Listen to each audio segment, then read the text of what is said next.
letter in modern Jewish history, and it begins with 3 words: Dear Lord Rothschild. Dear Lord Rothschild, I have much pleasure in conveying to you, on behalf of His Majesty's government, the following declaration of sympathy with Jewish Zionist aspirations, which has been submitted to and approved by the Cabinet. Why was it that this letter was sent by the Foreign Secretary to your great-uncle Walter? It's an interesting question because it was primarily a movement from Eastern Europe, but they didn't clarify who was in charge of that movement. And in addition, it was, after all, in Great Britain.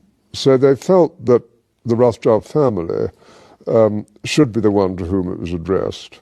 And Walter was Lord Rothschild, and he was a Zionist.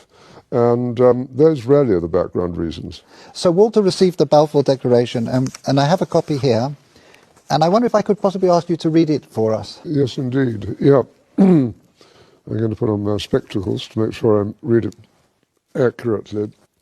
His Majesty's government view with favour the establishment of Palestine as a national home for the Jewish people, and will use their best endeavours to facilitate the achievement of this object, it being clearly understood that nothing shall be done which may prejudice the civil and religious rights of existing non-Jewish communities in Palestine, or the rights and political status enjoyed by Jews in any other country. I should be grateful if you would bring this declaration to the knowledge of the Zionist Federation. Yours, Arthur Balfour. And here it is, the Balfour Declaration. What do you feel when you see it here? I genuinely feel it's one of the most extraordinary moments in the history of the Jewish people. If you think it took 3,000 years to get to this. And then you say, how did this miracle happen? It's the most incredible piece of opportunism. I mean, if you think you had an impoverished would-be scientist, Chaim Weizmann, who somehow gets to England, meets a few people, including members of my family, seduces them. He has such great charm and conviction.